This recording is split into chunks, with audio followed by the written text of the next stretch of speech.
The tanks were within a few hundred meters of Indian positions on the Kailash range. No, sir. No, sir. No, sir. The only started. No. He is not yielding. He is not yielding. Sir. This is not. He is not yielding. The LOP is not yielding. He is on the foot. Defense minister cannot involve. How about it? No. He is only starting. क्या वह पुस्तक प्रकाशित हुई है जिसमें यह सब सारी बातें लिखी हैं?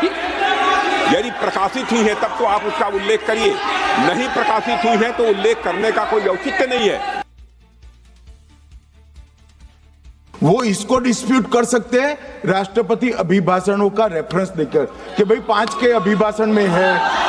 अरे सुनो ना, अभी आगे सुनो, मुझे सुनो। और 349 को एक कोट कर रहे हैं कि अगर बिजनेस के रेफरेंस में मैगजीन है, आज के बिजनेस का रेफरेंस है राष्ट्रपति का अभिभाषण, महामहिम द्रौपदी मुर्मू का अभिभाषण। वो अभिभाषण के मुद्दे पर कोई आर्टिकल है जिसको वो कोट करना चाहते हैं, वो भी 359 के साथ में पढ़कर कर सकते हैं। एलिगेशन लगाने से पहले यहाँ पर उनको चेतावनी देनी पड़ती है माननीय अध्यक्ष, 24 घंटा पहले। माननीय सदस्यगण, आप सदन में प्रतिपक्ष के नेता हैं, पूर्व में भी अनुभव रहा है। सांसद प्रियंका गांधी जी ने भी एक बात बोली थी तो उन्होंने ऑथेंटिक उस किताब को यहाँ पर टेबल पे किया। मेरा जो रक्षा मंत्री जी ने जो विषय उठाया है उसमें कहना है कि हम जो बोलें उसको ऑथेंटिक कर सकें, उसी विषय को सदन के पटल पर ये मर्यादा बना के रखें।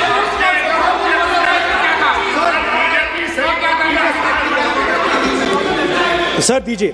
So this is 100% authentic. 100% authentic.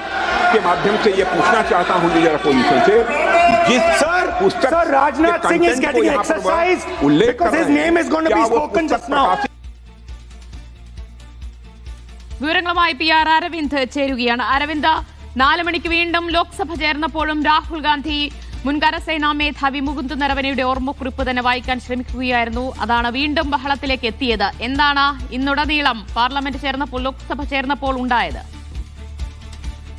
ഇവ കരസേനാ മുൻ മേധാവി MM നരവനെയുടെ ഓർമ്മക്കുറിപ്പുകളും പുസ്തകവുമായി ബന്ധപ്പെട്ട തർക്കങ്ങളും ആരോപണങ്ങളുമാണ് ഇന്ന് സഭ പ്രക്ഷുബ്ധമായത്. നമുക്കറിയാം, രാഹുൽ ഗാന്ധി രാഷ്ട്രപതിയുടെ നയപ്രഖ്യാപനത്തിന്റെ നന്ദി പ്രമേയ ചർച്ചയിൽ പങ്കെടുത്ത് സംസാരിക്കാൻ തുടങ്ങുകയായിരുന്നു. ആദ്യം തന്നെ അദ്ദേഹം ഈ വിഷയം ഉയർത്തുകയായിരുന്നു. അദ്ദേഹം ഈ വിഷയം ചൂണ്ടിക്കാണിച്ചപ്പോൾ തന്നെ പ്രതിരോധ മന്ത്രി രാജ്നാഥ് സിംഗ് അദ്ദേഹത്തെ തടസ്സപ്പെടുത്തി. പിന്നീട് സ്പീക്കറും ഇത്തരത്തിൽ പ്രസിദ്ധീകരിക്കാത്ത ഒരു പുസ്തകത്തെ കുറിച്ച് പറയാൻ സാധിക്കില്ല, അല്ലെങ്കിൽ അതിനെക്കുറിച്ച് പാർലമെന്റിൽ പ്രതിപാദിക്കാൻ സാധിക്കില്ല എന്ന് അറിയിക്കുകയായിരുന്നു. അതേസമയം രാഹുൽ ഗാന്ധി പറഞ്ഞത് ഈ പുസ്തകം പ്രസിദ്ധീകരിക്കാൻ അനുവദിക്കാത്തത് കേന്ദ്ര സർക്കാരാണ്. ശരി, താൻ ഈ പുസ്തകത്തെ കുറിച്ച് പറയുന്നില്ല, മറിച്ച് ആ പുസ്തകത്തെ കുറിച്ച് പ്രതിപാദിച്ച ഒരു മാഗസീനെ കുറിച്ച് പറയാമെന്ന് രാഹുൽ പറയുന്നു.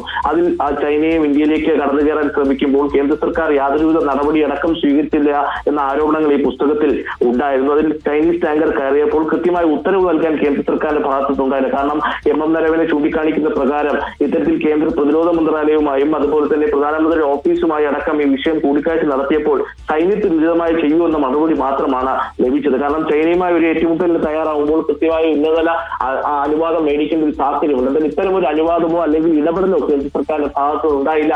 അങ്ങനെ ലഡാക്കിലെ ഒരു പ്രദേശം ചൈന കടന്നു കയറേണ്ട ഒരു സാഹചര്യം ഉണ്ടായെന്ന ആരോപണം അടക്കം ഈ പുസ്തകത്തിലുണ്ട് എന്നതാണ് റിപ്പോർട്ടുകൾ ചൂണ്ടിക്കാണിക്കുന്നത്. അത് കേന്ദ്ര സർക്കാരിനെതിരെ ഗുരുതരമായ ആരോപണമാണ്. ഈ ആരോപണം അത് ഒരിക്കലും അംഗീകരിക്കാൻ സാധിക്കില്ല. അടിസ്ഥാനരഹിതമായ ആരോപണങ്ങളാണ് രാഹുൽ ഉന്നയിച്ചതെന്നാണ് ഭരണപക്ഷം ആരോപണമായി തിരിച്ചു ഉന്നയിച്ചത്. പ്രധാനമന്ത്രിയും അതുപോലെ തന്നെ ആഭ്യന്തരമന്ത്രി അടക്കമുള്ളവർ ആ സഭയിൽ ഉണ്ടായിരുന്ന വേളയിൽ തന്നെയാണ് രാഹുൽ ഈ ആരോപണം ഉന്നയിക്കുകയും ചെയ്തത്. പിന്നീട് പ്രതിരോധ മന്ത്രിയും ആഭ്യന്തരമന്ത്രി അടക്കം രാഹുലിനെതിരെ കടന്നാക്രമിക്കുന്നതാണ് നമ്മൾ കണ്ടത്. രാഹുൽ ഉന്നയിക്കുന്നത് അടിസ്ഥാനരഹിതമായ ആരോപണങ്ങളാണ്. ഇത്തരത്തിൽ സഭയുടെ ചട്ടങ്ങൾക്ക് വിരുദ്ധമായാണ് രാഹുൽ ഗാന്ധി പെരുമാറുന്ന അടക്കമുള്ള ആരോപണങ്ങൾ സ്പീക്കറും അതുപോലെ തന്നെ ഭരണപക്ഷവും ഉന്നയിച്ചത്. പിന്നീട് ആദ്യം 2 മണി 2:30 ആദ്യം സഭാ നടപടികൾ നിർത്തിവെക്കുകയായിരുന്നു. 3 മണിക്ക് പുനരാരംഭിച്ചപ്പോഴും രാഹുൽ തൻ ഉയർത്തിയ ആരോപണങ്ങളിലും വാദങ്ങളിലും ഉറച്ചു നിൽക്കുകയായിരുന്നു. പിന്നീടാണ് സഭ 4 മണിക്ക് വീണ്ടും നിർത്തിവെച്ചത്. പക്ഷെ 4 മണിക്ക് സഭ ആരംഭിച്ചപ്പോൾ സ്പീക്കർ ഓം ബിർള ഈ ചെയറിലേക്ക് എത്തിയിരുന്നില്ല. മറിച്ച് MP ആയ ജഗദാംബിക പാലാണ് ചെയറിലേക്ക് ഇരുന്നത്. പക്ഷേ രാഹുൽ തന്റെ നിലപാടിൽ ഉറച്ചു നിൽക്കുകയായിരുന്നു. എന്തുകൊണ്ടാണ് ഇത്തരത്തിൽ രാജ്യസുരക്ഷയുമായി ബന്ധപ്പെട്ട ഒരു വിഷയം ചർച്ച ചെയ്യാൻ കേന്ദ്ര സർക്കാർ ഭയപ്പെടുന്ന എന്ന ചോദ്യം രാഹുൽ ഗാന്ധി ഉയർത്തിയിരുന്നു. പ്രധാനമന്ത്രിയും അതുപോലെ തന്നെ ആഭ്യന്തരമന്ത്രിക്കും എന്തിനാണ് ഈ വിഷയത്തെക്കുറിച്ച് സംസാരിക്കാൻ പേടി? അതുപോലെ തന്നെ